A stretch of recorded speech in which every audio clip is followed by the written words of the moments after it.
Ladies and gentlemen, what is going on, everybody?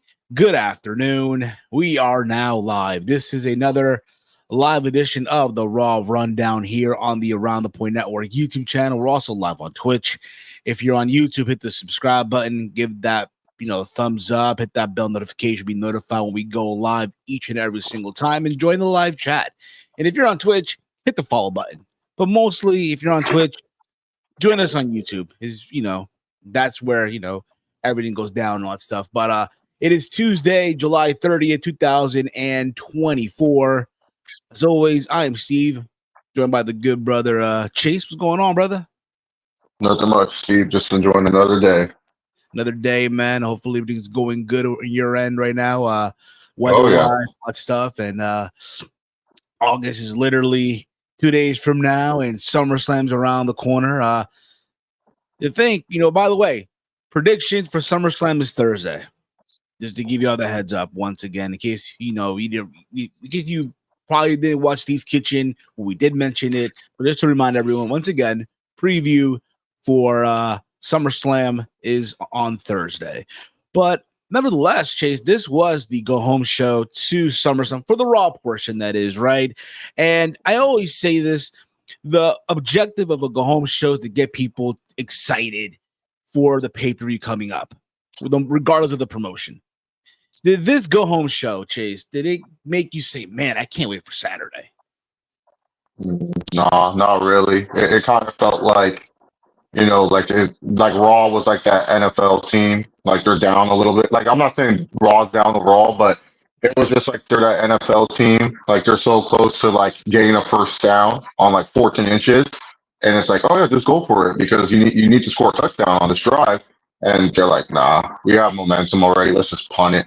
And it's like, what? You did all that work just to punt the ball? Like, it felt like they did a lot of good episodes leading up to the show, and they kind of just like punted this one. It's like, when you have like say for you're excited for a trip or excited for a certain thing that's going to happen, and those days in between they just suck, and you're just like, oh my god, I just want those days to end. I don't want to do anything. That's what this Raw felt like. It just felt like, oh, we know SummerSlam Saturday. We just want to get to Saturday. Let's make sure everyone gets there safe and healthy and play it safe. And it was a very boring episode. If I was someone tuning in, like as a new viewer or someone like that's getting back into wrestling, I would have turned this off and been like, man, a lot of people saying WWE on fire. This ain't it. Like, definitely not a good showing. And it's kind of the issue with Triple H is that with these go-home shows, he kind of goes into these weird, like, he plays it too safe. Like, he doesn't do anything, like, too crazy to get you excited for the actual show itself. He just kind of plays it, like, to the chest a little bit. It's, like, very conservative booking on Triple H's part. Oh, I get that. To me, like you said, it's one thing if you want to play it safe because you don't want no one getting hurt, being that the biggest show of the summer is literally a couple of days away, but at least make it entertaining. Yeah. Make it worth the watch. That's because some of the matches on the show, like what matches like tie into SummerSlam, like at all. Like most of the, like if you look at this episode of Raw, the people who wrestled, only like two of them are actually wrestling at the pay-per-view PLE this Saturday. Like everyone else, they got their backstage segments in, but only two out of like the many competitors wrestling on the Raw side for SummerSlam actually did the thing, actually wrestled or were doing something that were entertaining. And to me, like, why are you trying to sell me on this Wyatt 6 Alpha Academy? So I get it, you're trying to build the excitement to next week's episode of Raw, but you gotta build the excitement for Saturday, the PLE. Like I know most people only pay for some people get Peacock for free and stuff. Like you want people to, pay that extra $5 for that plus tier if you want. Like, and I just thought it was just such a bad job because it's like Sheamus and Bronson Reed. I'm like, fuck is this on the card for? Like, save this for the Raw after. Like, I'm fine with the Raw after SummerSlam if he wants to reset some things, play it a little bit safer and stuff like that. But for your go-home show, this has to be balls to the wall, dude. And Bronson Reed, his whole gimmick, I know I'm kind of going ahead here, his whole gimmick, he wants W's. Just imagine if Damian Priest says, hey, what up? You want a W here? How about you go against the champ? And Damian Priest has a big match with Bronson Reed, a guy that has had some wins, and he ends up beating Bronson Reed. There we go. Gets Bronson Reed over. He fought the world heavyweight champion, and then Damian Priest, he gets a big win heading into his title match. But instead, you send out Sheamus and Bronson Reed, a match we've seen already, and under the Triple H era, I'm expecting. Oh, we don't get the same repeat matches. Like remember when Raw, like in 2012, we would every week it was Kofi Kingston versus Dolph Ziggler. And you're just like again with these fucks. Or hell, Yes. Pete Dunne. You don't want to give him a mic to talk. Why doesn't Pete Dunne, like instead of doing the whole thing you did with Sammy, I get it because they're trying to build Jay and Sammy to be a tag team after he's done. But what about like with Pete Dunne? How he's attacked Sheamus. What it's Braun Breaker. What if he just says, "Hey man, you're stealing my flow, word for word, bar for bar. You think you're the only badass here? How about I show you what a badass is inside the ring?" And then all of a sudden, Braun Breaker and Pete Dunne just have a nice little scrap. And then, Pete Dunne, it doesn't hurt him if he loses to a Braun Breaker. Braun Breaker's the number one contender to the IC champion. And then the women's stuff, it's like, it was like, it's all over. Yeah, it's like, what is this? Like that was my issue with Raw. It's just like, if this was just a regular episode of Raw, okay, like, it wasn't an entertaining episode, but at least you're trying to build stuff for like future shows. But this is like your go-home show to the big four. And it's like, this is what you put out here. I'm sorry, it just wasn't entertaining. It just didn't hit. Like, don't get me wrong. Listen, I said this last week. When we hear that we're getting Finn Balor and Gunther going at it, right? They're supposed to go at it years ago. A takeover, NXT UK takeover, Dublin, right? And then COVID happened. Though that match got taken away from us. So when I hear them, I'm like, "Oh, this is exciting. All right, cool. All right, we're finally getting this match, right? It's in Minneapolis, right? In that whole area, Minnesota, wrestling history there, right? So cool. I'm with it. Right, considering it's Gunther wrestling someone from Judgment Day who's connected to Damian Priest in some way, shape, or form. Yeah. And I'm not saying the match was bad. I'm not saying that, right? But that was only that, and honestly, just the opening segment. If you watch those two things alone, and then they're like, you know what, I'm good. The Raw was all right, and then you watch the rest of the stuff. You know what I mean? It's like, I really hope, because SmackDown, let's be honest, SmackDown has been kind of like misses. The whole term swing and a miss, right? Swing for the fence, swing and miss. It's been a lot of misses on SmackDown. I think it's also that you wait for Roman to show up. Once Roman shows up, get the ball rolling, but I just think it's also they built up the new bloodline very well, but it's just like it's a lot of the same monotonous themes that are happening. It's like this is not even on Cody or the bloodline. It's just more like SmackDown just feels very monotonous. Like it just doesn't feel like there's any life on the show. It almost feels like they're just like waiting to get off Fox. Like they're just like, okay, we're done with this. Like we did our portion. They shitted on us the whole time. Like I truly believe it's just like them just saying fuck Fox. Like they're just like kind of just putting on this mediocre product because they're just like so done with this TV deal, and they're just waiting to get back onto the USA Network this fall, which SmackDown is moving to. So I just feel SmackDown is just at that place. They're just kind of on autopilot, and like they said, they're waiting for Roman to come back. They're waiting to build that storyline and stuff because like whether Cody's a part of that storyline or whatever, like because like that's the thing. It's like original reports from like way back then, like in June and stuff, said, "Oh, it's gonna be Cody versus Randy." There was always teases, but then it was just kind of like, well, Solo's kind of the big bad on. Like, are you gonna really flip Randy heel just to face Cody at SummerSlam? And then especially if you have Cody have plans to be on Roman's team, which would be like absolutely crazy. Like that's something that like you have to think about. So SmackDown has just been like very unwatchable except for the Bloodline and Cody stuff. Like not even like Bayley. Like you tell me Bayley lost the women's title last week, I believe you. I'd just be like, yeah, sure, I guess she lost. Like she has been a nothing burger as a champion, and it's just it's so sad to say. And not even LA Knight and Logan Paul gets me like up and going. Like it's not that LA Knight's not over. It's just like I don't know, maybe because Logan hasn't been around that often, or to keep building it up. Like I felt like the match should have happened at Money in the Bank or something at least. Like because it just felt like whatever scheme like LA Knight and Logan Paul had, like it just kind of like they were just like waiting, and that's sometimes the issue with Triple H's booking. Like he waits too long, and sometimes the match will save like his booking, and it'll prove us wrong. Like, oh yeah, see, this is why Triple H is a genius booker. But then it's like when you don't do it right away when it's hot, it hurts. Because like LA Knight and Logan was pretty damn entertaining. LA Knight went to his pool. I thought, oh man, yeah, this segment's great. And then afterwards, it's just been like kind of like the same thing ever since. And then like and it's not like LA Knight's like winning matches to make you like excited to see him wrestle. Like no one's like you're not paying to see LA Knight wrestle. You know what I'm saying? Or Logan Paul, he's not even wrestling.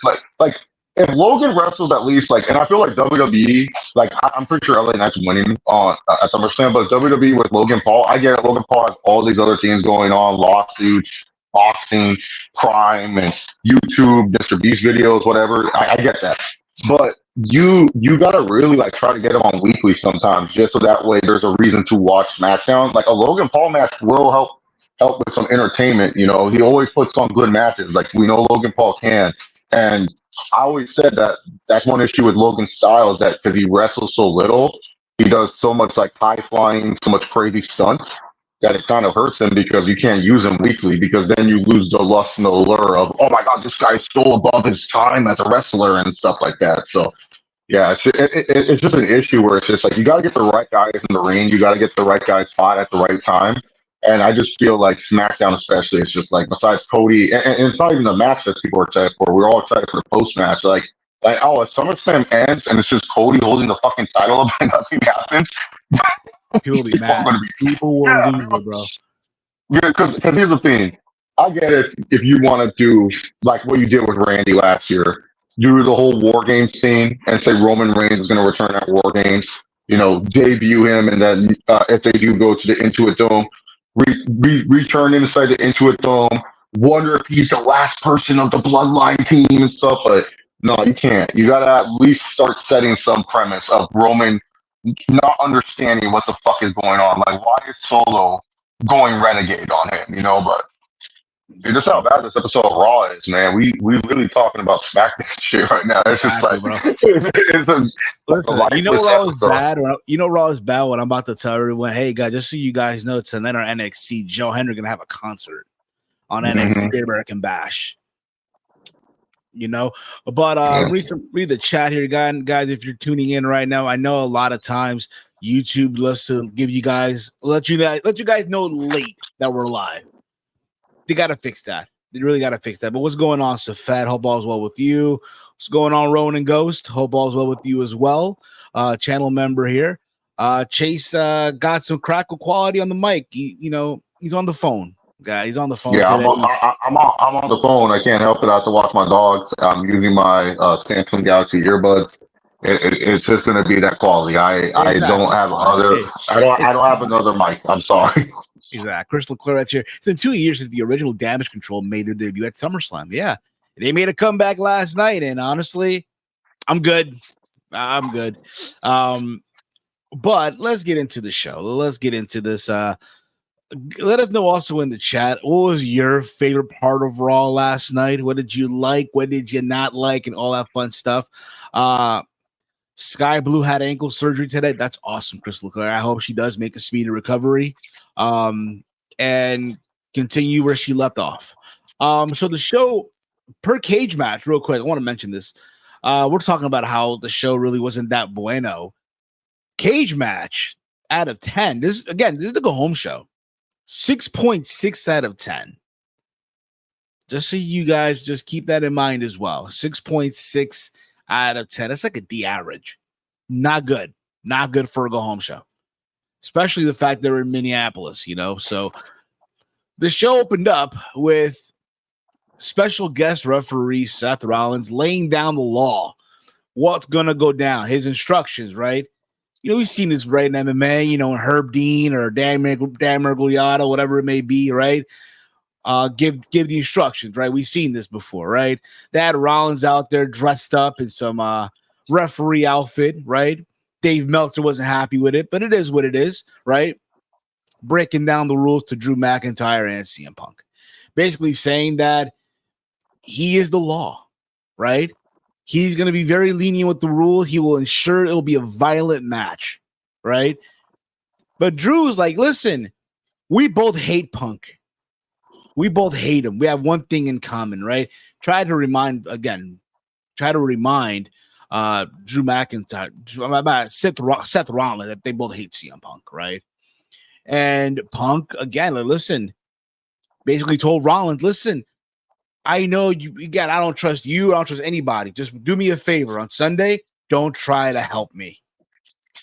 And again, keep this in mind. They can't touch each other. They cannot touch each other because if they do, the match is gone. Drew did try to provoke Punk when he showed the bracelet that he has on his wrist, right? So there was that also.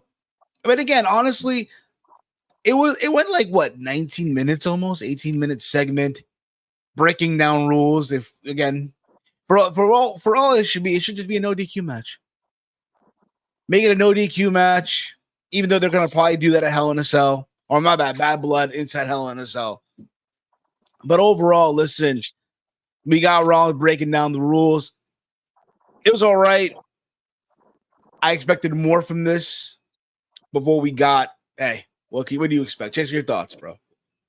Yeah, I just found it funny that they were trying to get CM Punk like super over in the crowd. It took them like 5 or 6 times for them to finally chant CM Punk. And I mean, I guess it was needed just to have Seth Rollins explain like what he is going to do as a referee, which is cool because if I went into the match and be like, man, Seth, what are you doing? But Seth made it clear he doesn't care. Just don't cross the line with him, otherwise he's going to stop you. So they could have shortened this up. I'm sure that this was like the big segment, but maybe this couldn't have opened. Maybe this could have been something in the middle of the card to get the people hyped up or something that this is coming up on Raw. But yeah. Because again, this would have been perfect. You know how I said before, I'm not really big. I'm tired of that whole thing where you see them walking backstage and the camera's following them, right? This would have been it. You had Seth Rollins walking backstage, going to the ring, right? Doing his little laugh and all that stuff. This would have been fine. Middle of the show, like you said. But instead, they wanted to open the show with this. Let's be honest, at any wrestling show, when you open the show, people are still at concessions, buying merchandise, buying the beer, whatever it is. So now everyone's at their seat, But outside of that, again, Seth writes here, the crowd was mid. I can agree with that too. The crowd literally was like, what the fuck? This is a go-home show. You reminded us why it doesn't feel like the product was hot, even though WWE's on fire. According to a lot of people out there, right? 9 times out of 10, and just felt like last night it wasn't. Brandon Brown. Oh my goodness, Brandon Brown writes here. Was it Seth Rollins or Beetlejuice? You can say Beetlejuice. He's almost there, but it was Seth freaking Rollins, and of course he writes ATP 7 months down and many more to go. We appreciate that, Brandon Brown. We appreciate that. 7 months in as a channel member, and if you guys want to be a channel member, it's only $2.99 a month. I am aware that a lot of you have been gifted memberships. Thanks to Brandon Brown. We appreciate it. But it'd be also nice if you guys consider auto-renewing your membership because again, the membership go away tomorrow. Once tomorrow ends, for those of you that have been gifted a membership, it goes away. So consider renewing your $2.99 a month. Just saying. But nevertheless, I do feel like, and I said this also, Drew has to win.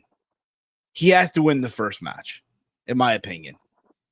Because again, remember, I think it's leading to that.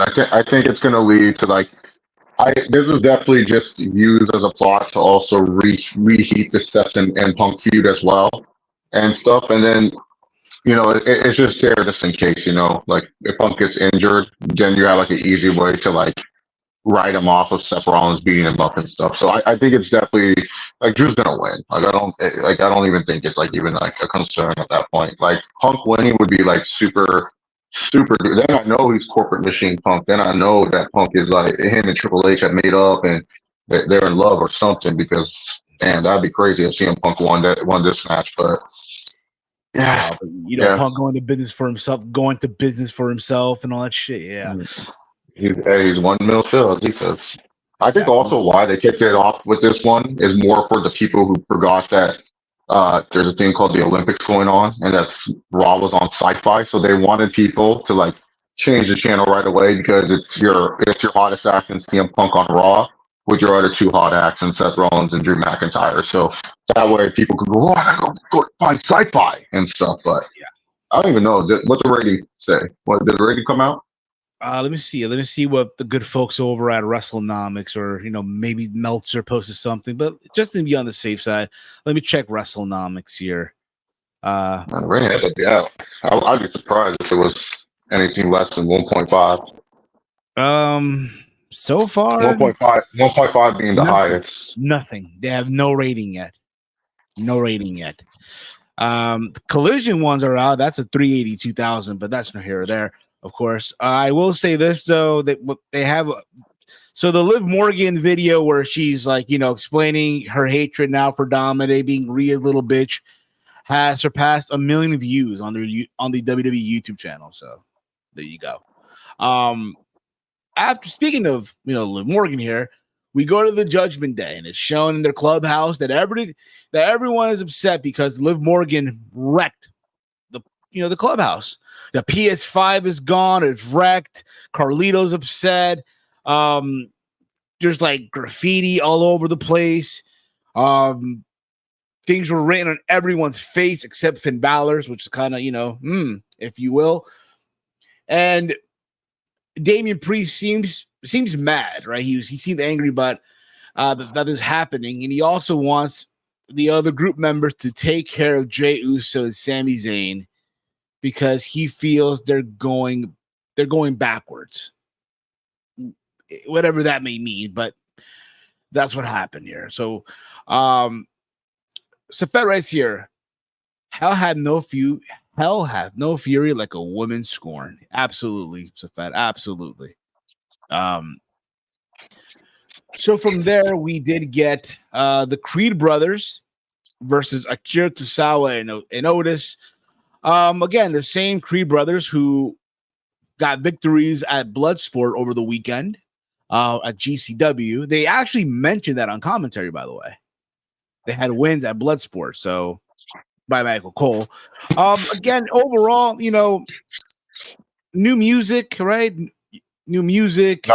No, they just didn't play the intro for us. It's the music that they got changed to.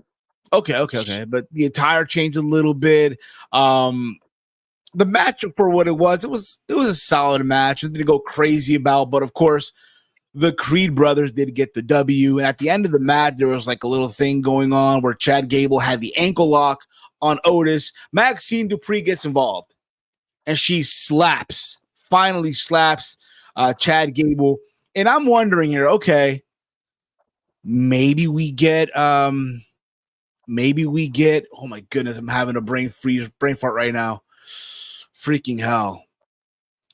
The other, oh my goodness, Chase, help me out here. What? The other member of the Creed brothers, the third, the girl, I forgot her name. Yeah. Oh, Ivy Nile. Ivy No, Nile. I think they're keeping her separate from that for now. But I would have thought, okay, Ivy Nile shows up, even things out. Oh my gosh, she's finally seen the light, right, as well. And no, instead we get Uncle Howdy and the Y6. They all unmask, by the way. So obviously they all unmask.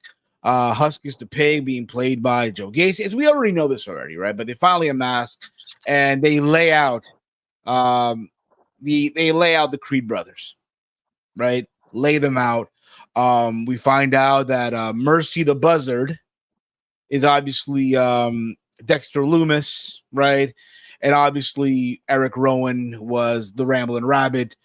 He had a move as well. And Chad Gable's trying to leave, right? Escape, and Uncle Howdy stops him by the entrance ramp.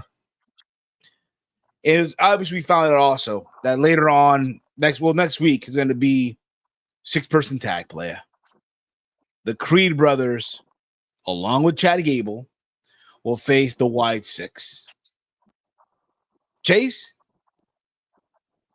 we'll find out finally, right? We're gonna finally find out what. I mean, this is kind of an easy test for them. They get to face Chad Gable and the Creed. I think that's why they put Chad Gable in this feud because they're just like, we need someone good in the ring to wrestle these fools, and you're one of our best workers. So, I don't know, man. This is kind of like you gave me the cheat sheet to the test right here. You gave me the easy answers. I mean, it should be a fine. It's a 6-man tag. It's just who's gonna. The question is, out of the three, who's gonna be the workhorse of the bunch? Is it going to be Joe Gacy? Like he's like the only one I can think of that can be the workhorse in the 6-man tag. Because Rowan, he'll be the hot tag. I do all the crazy stuff. Yeah, powerhouse, and then Loomis. I'm sure he'll have his moments in the match. But yeah, when it comes to like in the ring wise, like this is kind of a cheat code.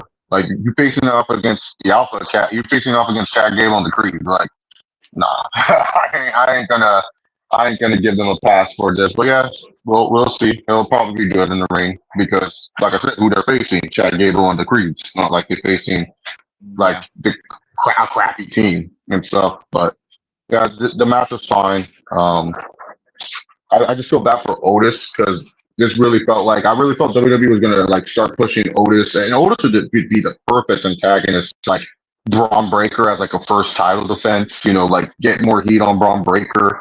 Breaker can talk about Otis is a disappointment and all this other stuff, and just a joke and stuff. He's tired of all these jokes, and then Otis, you know, the crowd loves this guy, and it's just like They do. WWE for whatever reason.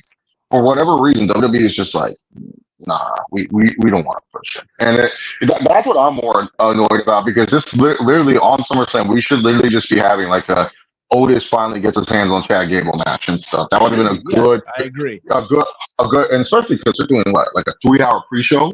And it's like, this would have been a perfect pre-show match to maybe get people in the building a little bit earlier or something like, oh yeah, Otis and Chad Gable and stuff, or at least something instead of like just ruining all the video packages for us and the Michael Cole sit down interview that they upload anyways on YouTube before the pre-show. Like, what's the point of all this? Like, you know, that's my thing. It's like I'm just more mad that Otis doesn't even get a opportunity to kind of show what he can do because people love this guy, and it's just like WWE. They're just like, I get it. He's not. I'm not saying Otis like top guy or something, but you need those acts that are over, like baby faces especially, that understand like, hey, maybe one day I can reach those heights. No, he was close to reaching those heights. He won the fucking Money in the Bank. Like they gave him the fucking briefcase for fuck's sakes at one point in time. So obviously, they think something of him, but it's just like when it's at a certain level, like you at least need that. And like Braun Breaker, like I hate to break it, it's just when he wins that IC title on Saturday, not a lot of challengers, not a long list of people that you've built up to make me think they could beat the unpredictable badass. So yeah, making the playwrights here. The story was already personal, and now you touch the PS5. I'm glad Dom dumped you now.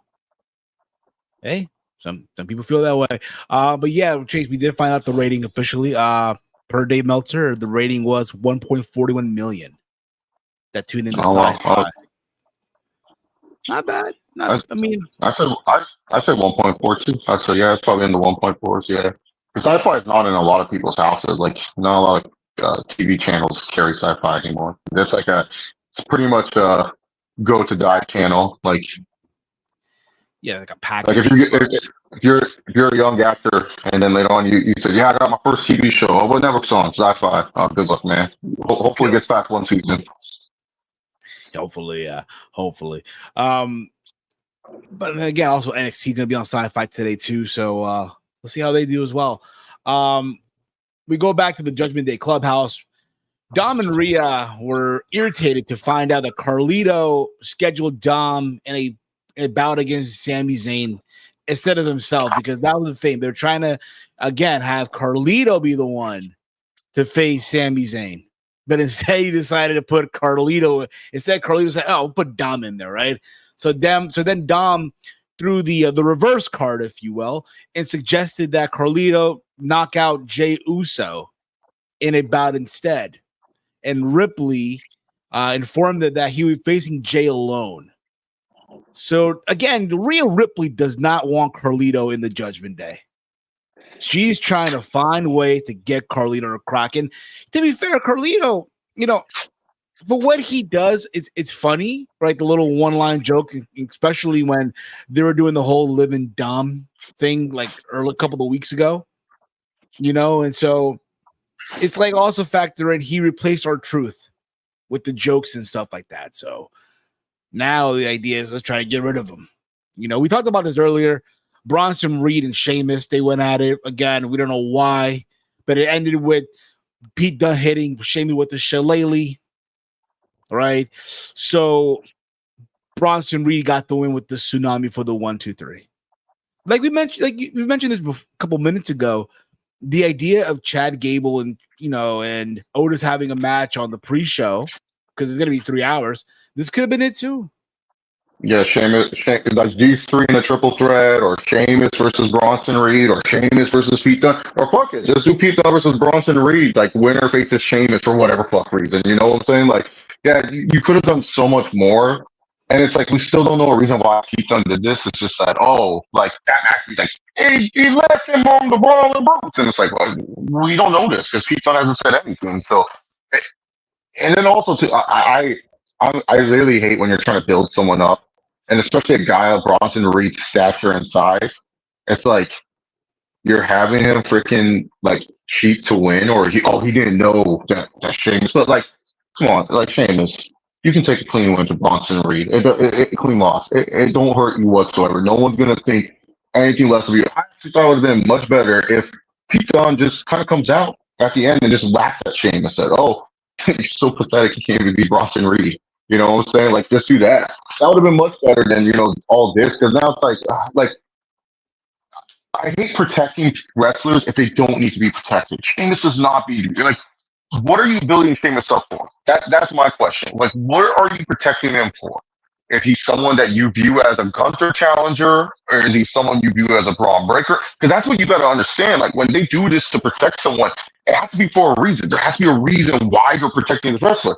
I don't think there's a reason here. I think it's just like they were just like, oh, we want to keep this Pete Dunne and Sheamus feud going, but we want to make it where Pete Dunne attacks Sheamus. And it's like, okay, does Sheamus have to face Bronson Reed in this situation? Is there someone else that you guys want to push that works better if Pete Dunne interferes in this match? Like, there has to be someone in the back that they want to push. Like Bronson Reed just shouldn't have to win in this way. You know what I'm saying? Oh yeah, of course. Did not need to win this way, but that's what they're trying to do. I don't know why. It's ridiculous. Crystal Clear is here. Liv Morgan's going to win a SummerSlam on Saturday, and Dominic Mysterio going to turn on Rhea Ripley. Who knows? It's possible. We have to wait and see, man. Wait and see what happens with that. They played 2 vignettes that played one for Damian Priest, hyping up his match with Gunther. And another one was for Braun Breaker. And then they reminded you that there'll be a countdown show that'll be 3 hours long for SummerSlam. Bunch of talking. Just put 4 matches on that card. Every hour you get a match. I don't think it hurts. Or, first hour you get 1 match in the middle. Second hour you get a match in the beginning. And then the third hour just put 2. I mean, remember a match for each brand. A match for each brand. Yeah. Cause remember when freaking New Day and the Usos, they had that banner on the pre-show. There's nothing wrong with wrestling on the pre-show. Like, if anything, it helps fill out the building. Like, it gets people in the building, and especially because, man, I've been in the building before without the pre-show. It's boring as fuck. Like, I remember when I went to WrestleMania, and it was just like, bro, like, I was sitting there and I was just waiting for the show to start, and I was just like, why'd I come early? Like, I'm just drinking right now. And there's people go, woo, and yeah, WrestleMania and stuff like that. Yeah, dude. Like the only benefit of me coming early was that I was able to eat food and drink, and that was it. Like, other than that, it was just like, man, I could have showed up at any time and I would have been Gucci. Like, to be honest, at any moment, were people doing this to you, Chase? In their seat with the elbows at any point? Elbow bumping you? No. I was much skinnier at that time, and then also too, like I actually sat with like a lot of cool. Minus this one fan who said I was too loud, and then other people got mad at him because they're like, "No, this guy's funny." That was night two. I love my night one crew. Night one, I met like so much of the coolest people and stuff. Like I sat next to this one guy. He's like an artist, and then like Nolan. He does some art for some of the WWE wrestlers and stuff, and it was cool talking to him. He's really cool. And then I sat next to these two guys that literally came to WrestleMania on a whim. And I said, oh yeah, who you guys want to see? Oh, we want to see LA Knight. And this was LA Knight at his peak. And I was just like, damn, this motherfucker really drawing people to buy last minute WrestleMania tickets. And then I was wearing the John Cena jersey, and I don't know why. It's my haircut. So a group of people called me Joe Burrow. They were just like, Joe Burrow! Like they just loved me, and they were calling me Joe Burrow. I was so confused by that and stuff. But I had a good time. And then there was like these. It was full too because my section. So I didn't know this. I was sitting in the section where all of Logan Paul's friends and family were sitting at. So the whole section like cleared out after his match, so I could move around the seats. But I kind of like my seats because they're in like in a good area, easy to get in and out of and stuff. And plus, I just like the people I was sitting with and stuff. And then the next night, I sat next to a bunch of like different people, and the vibes weren't the same. Like I was hoping, like I asked everyone in my section, "Yo, you sitting here tomorrow and stuff?" And they're like, "No." And I was like, "Damn." I was like, I like the people I was sitting with, man. They're probably buying day of, huh? They probably did they did the day of strategy, which is fine. I have no problem with that. But yeah, no, it just pissed me off because I really liked the people I was with, and the people I was with really made the show for me and stuff.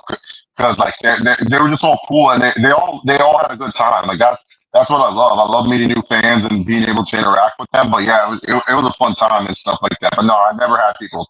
All at ROH where that one fat dude sat up in the rafters, fucking touched me with his tricep, and I said, "Oh hell no, I gotta leave these seats." And stuff. I bought new seats just so that way I could not sit next to that dude. I had no problem buying new seats because I was just like, ain't no way I'm gonna sit high up in the rafters just for this dude the whole time. And bro, there was the whole upper deck was empty and stuff like that. You could have chose any seat. And I know everyone's like, Chase, why don't you just move seats? I'm not like that. I only do that. You know what's funny? I won't do that at wrestling events because wrestling fans tend to get too crazy about that. Dodger games, NBA games. Oh yeah, I'll make my way down. Football games especially. One time I bought a cheap seat of the football game. I was sitting up in the high, and then I snuck into the floor section because I saw a buddy of mine. I said, "Hey, is there an empty seat?" And I snuck in, and no one checked my ticket whatsoever. So I'll do that. But wrestling, sometimes these fans get too crazy. So I'm like, I ain't gonna risk all that. But yeah, absolutely. Ronan goes right here, guys. Thoughts on those tickets sold at SummerSlam regarding the tribalism comments? What tribalism comments are you talking about? I ain't outside like that. I ain't outside like that on Twitter. I don't know what you're talking about. Neither am I. Neither do I, brother. No clue what you're talking about there. But I will say this: let them talk. Just enjoy, man. Just enjoy. Darn it. We did get Jey Uso versus Carlito. What are your thoughts? Okay. What are your thoughts on the match, Chase? Oh, okay. Your thoughts on the match, Chase, on Carlito versus Jey Uso? It was there. That's pretty much it. It was there. Pretty much. Jey Uso, one of your hottest guys on the roster, can't even get him a match on the PLE. That's insane to me. Like the mightiest falling, huh?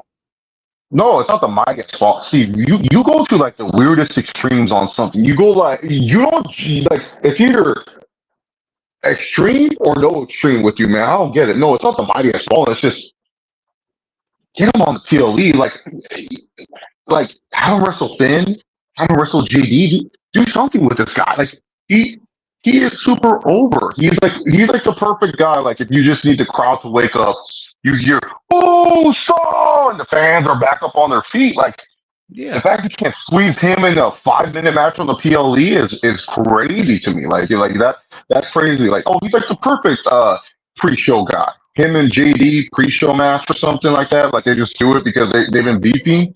That would have been perfect. You know what I'm saying? But like.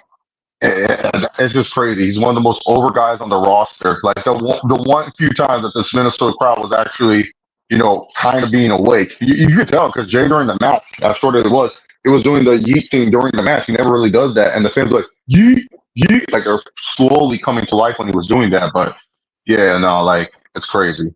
It's also factoring into this guy a couple of months ago in France got the whole building. You saw that visual. Yeah, I mean to tell me. Yeah, I mean to tell best me. entrance this year. Yeah, I didn't want to see that in Cleveland in that stadium. Yeah, I didn't want to see that at night when the lights. You know what I mean? What are we doing? It's Yeah, ridiculous. perfect buffer match. You just had like Bailey versus Nia Jax. Okay, let's get the crowd back going. Oh, stop! Hey, hey. And then later on, they just have a quick little match. Jey Uso wins. Bam, cool. Fans are back into it. They're happy. Like especially if like Nia Jax win, because like this is a very heel heavy like the heels might win all their matches at SummerSlam. So some of the crowd's going to be all like dying down. Like. Oh, of course. After this, let me see here. There we go. There we go. We had Jackie Redmond interviewing Zelina Vega. To it, she gets attacked by Shayna Baszler, Zoe Stark, and Sonya Deville. And they basically did the whole thing where they grab her arm, and I think it was Shayna who just kicked it. Right? So there was that. Are they going to have a match? I don't even know.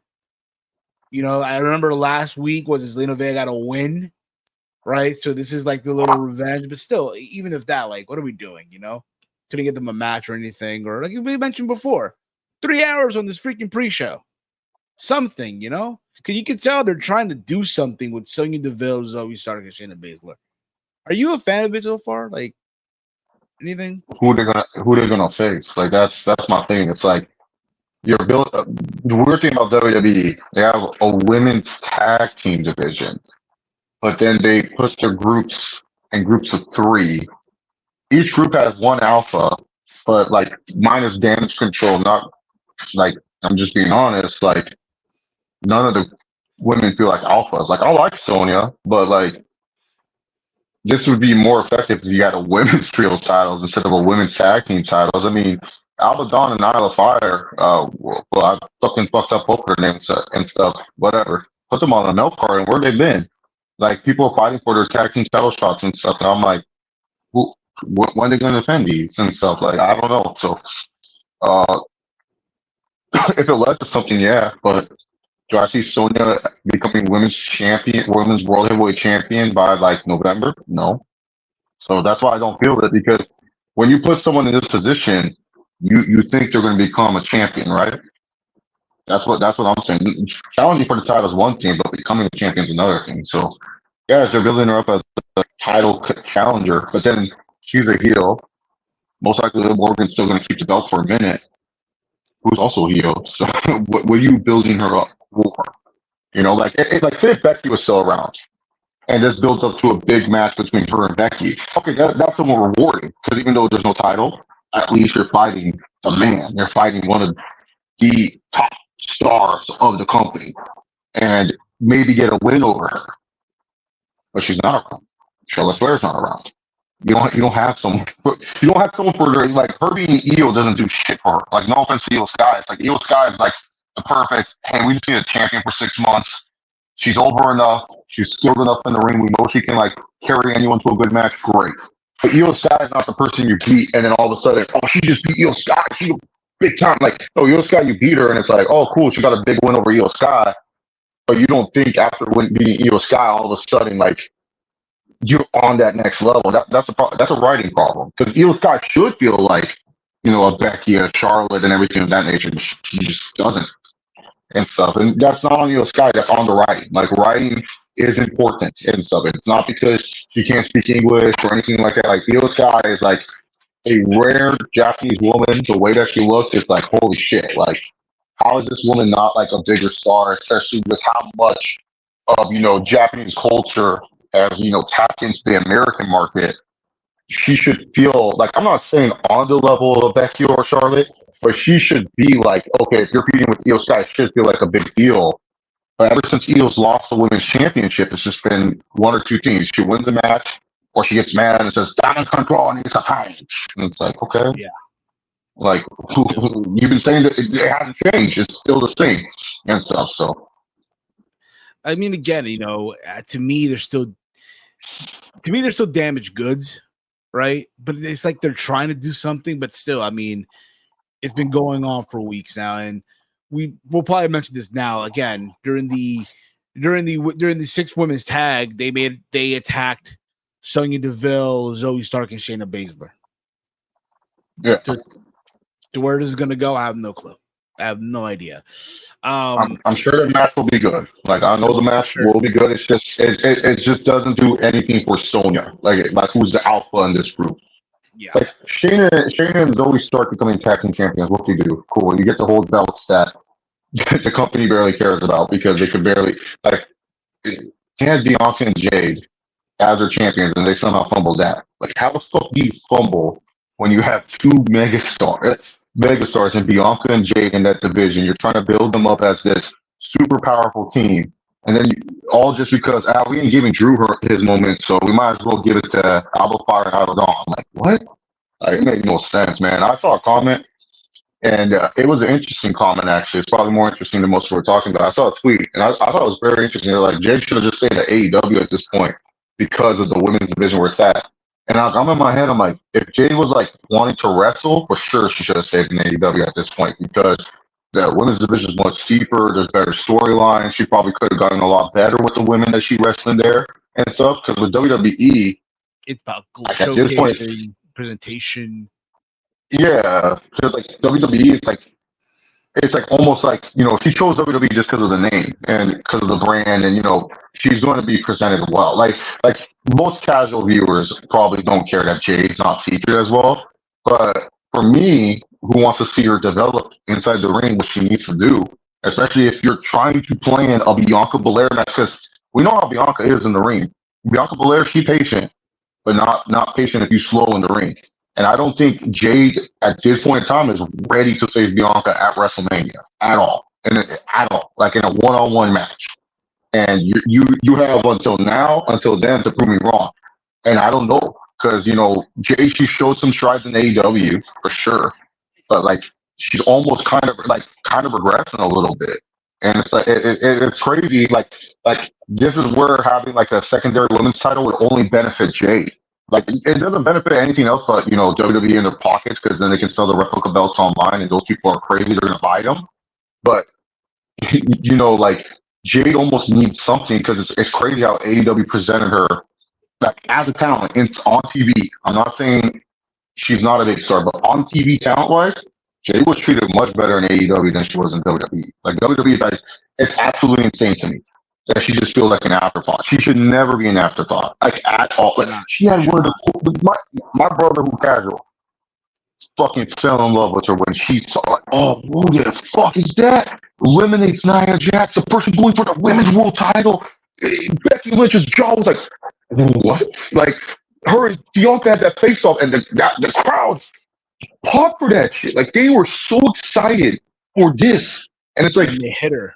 Basically, they had her hiding her. They had her in the PC working and stuff. And but that's what I'm saying. It's just mind baffling to me that Jade is just so. And I know everyone's going, oh well, they're giving her time. And I'm like, guys, this is like Goldberg, bro. Goldberg sucked. They still put him on TV and they made him the main star. They just worked around that what he was good at. All right, Goldberg, you do this, these things, and that's it. Jade is like they don't do that at all. Like it's like how do you know what I'm saying? Because it was a crazy thing that I read, and I said, you know what, I agree. I feel like Jade and AEW would have been better off, to be honest. Like as a performance base. And now, if you want to talk about outside, like the outside ventures and stuff, of course, WWE will trump AEW all day.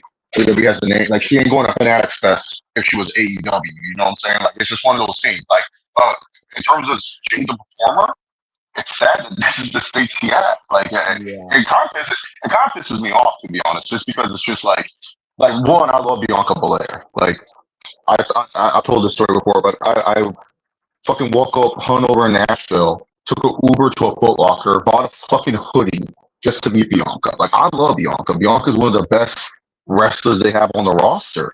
And I said wrestlers. I'm not dividing them and stuff like that. And the fact that, she don't even feel like a star like that anymore. I still think she's a star, but she doesn't feel like a star anymore. She don't feel like that big deal. She's like trying to help this tag team division.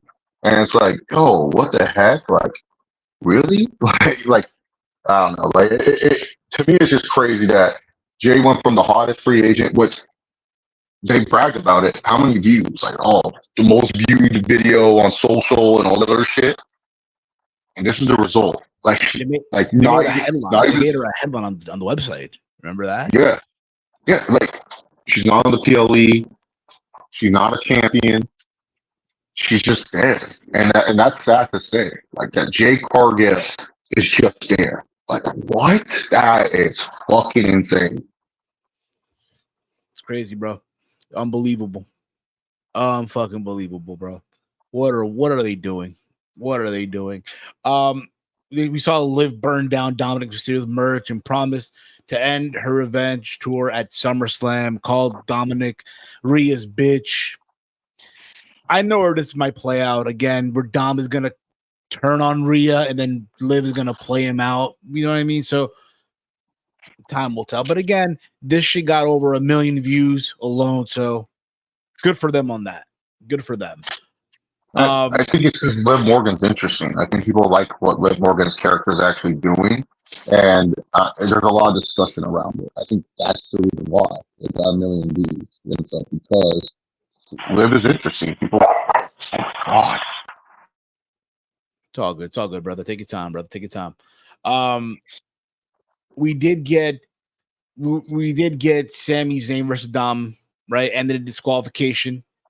When Braun Breaker tried to get involved, and it looked like he was gonna go for a spear, but instead Sami Zayn got the advantage, right?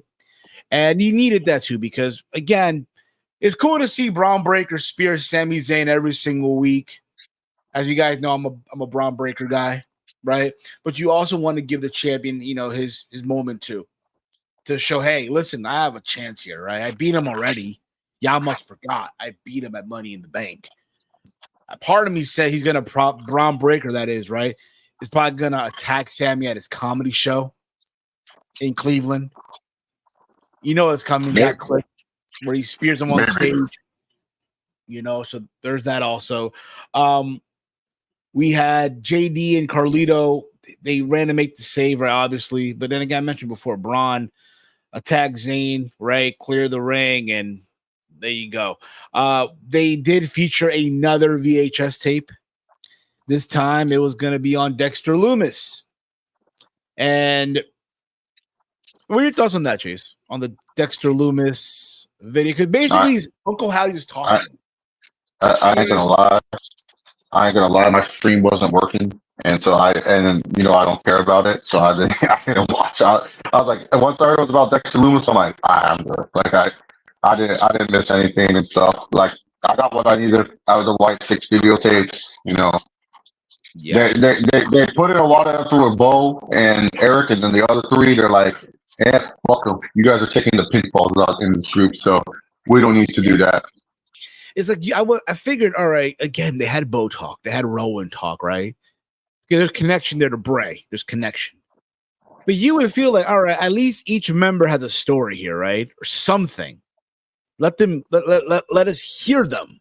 Instead, it's just highlights of them just looking into the camera, whatever the hell it is, and it's Uncle Howdy talking. What the hell?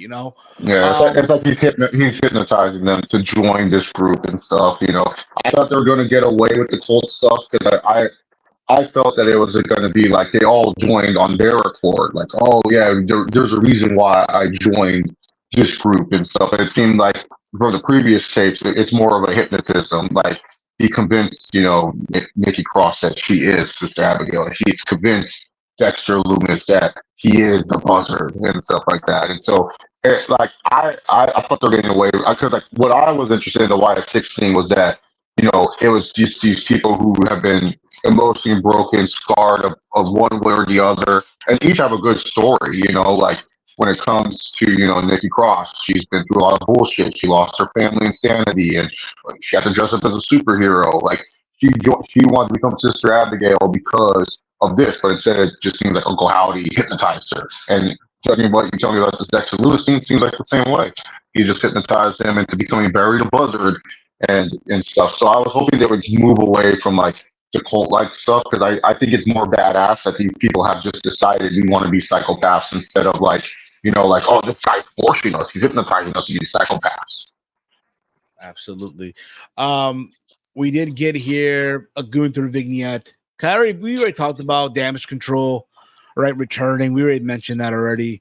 Gunther, they featured a vignette where he basically ran down Judgment Day, right? Called them all street trash and all that stuff. So from there, we get Kathy Kelly interviewing Damage Control. Dakota Kai challenged Sonya Deville to a match next week. So there's that. It looks like, again, they're getting into this babyface role. I guess. I don't know how long it's going to last, but from there, we got the match, Gunther versus Finn Balor. What we're supposed to get in Dublin many years ago. I thought they killed it as far as a match goes, right? Wrestling-wise, Gunther chopped the shit out of Finn Balor. Balor also had his moments too, don't get me wrong, but the match ends with Gunther choking out Finn Balor. Choking him out, and then, which made sense because, again, Gunther is challenging Damian Priest, and this is what Gunther's doing to one of Damian's brothers. You know what I mean? And that, in Gunther's mind, that's going to be Damian Priest's same fate at SummerSlam, right? His same, the same end will happen to him, basically, right? Did you notice Dakota? Did you notice behind Dakota Kai the wide 6 sign? They love throwing the little Easter egg here and there. I've noticed that too. So does that mean she's going to join the group? I mean, technically, she does fit the criteria. I think right?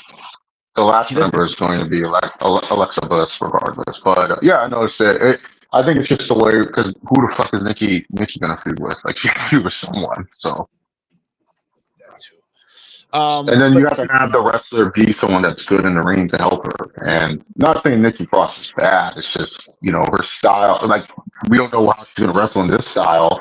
And if there's someone that can go tit for tat, if she's going to be like a crazy psychopath, Dakota Kai has shown that. She had that one match with Tegan Nox many moons ago that shows that she can wrestle at a high action pace. So, yes. But again, back to this though. Again, after this, Priest comes out to make the save, and Gunther and Damian Priest are brawling all over the place, and that's how they end the show.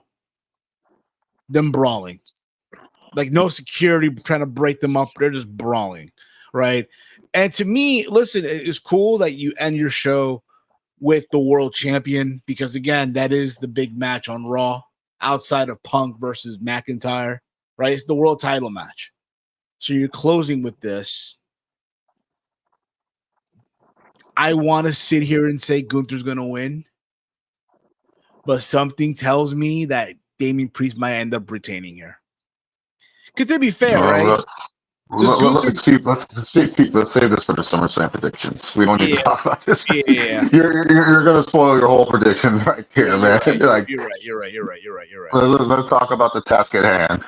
What's going on, Matthew? Hey, guy, new to the channel. Welcome aboard, brother. Thank you for subscribing. Welcome aboard. But that was Monday Night Raw as a whole. Raw, I'm going to give this, I'll be honest, I'm going to give it a D. Yeah. I'll give it a 4.5 out of 10. I'm going to give it a 5. I'm going to give it a 5, bro.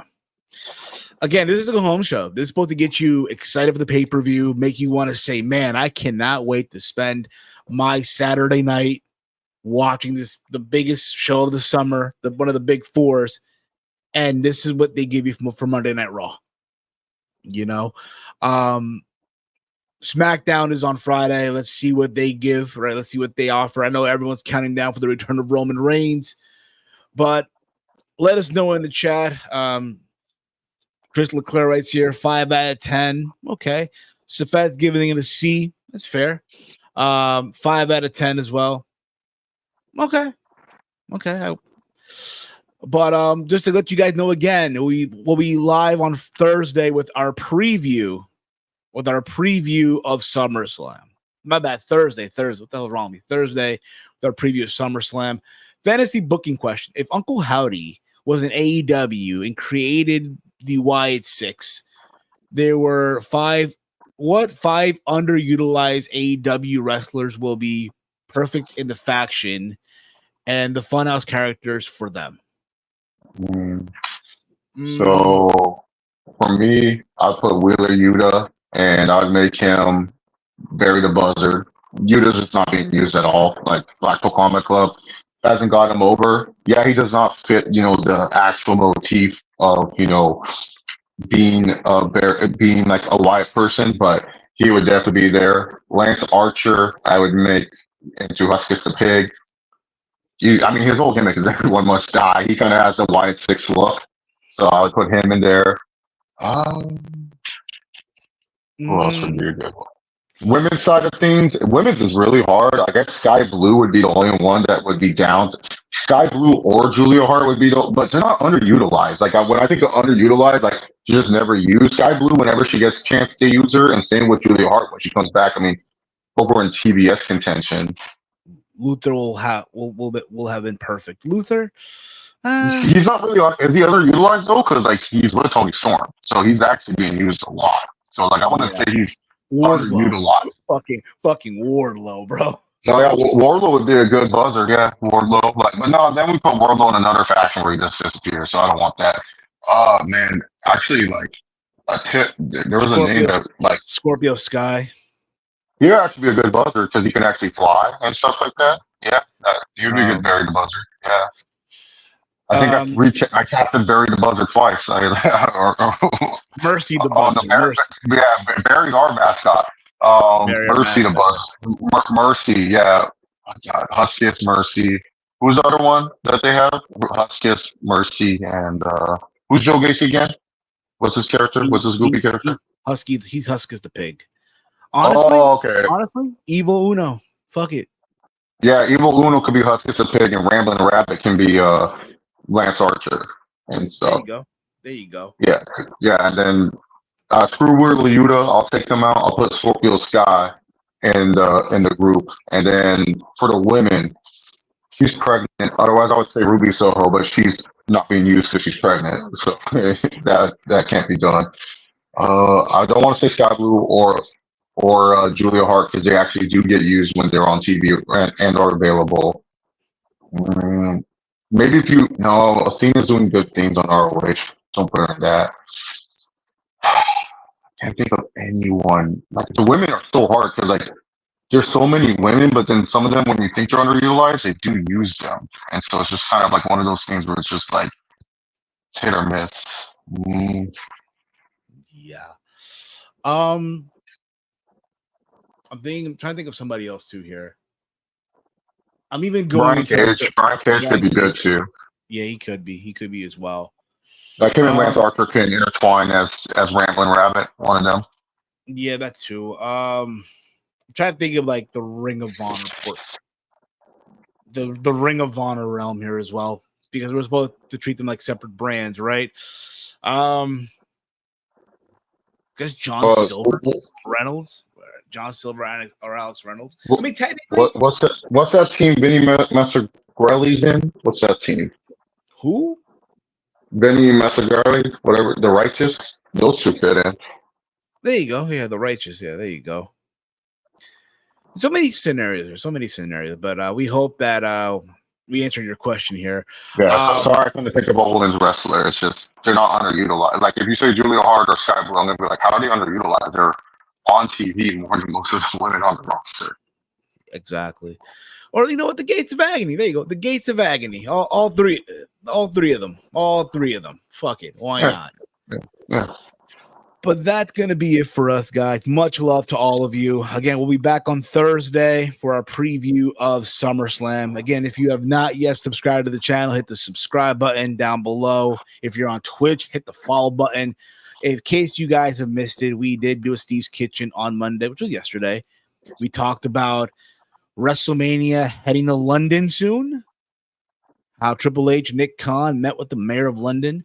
We talked about Drew McIntyre trolling the IWC, but more importantly, CM Punk with the photo of Jack Perry and, of course, our thoughts on UFC 304 from this past Saturday night. In the UK was Sunday morning, but you kind of get the idea, all right?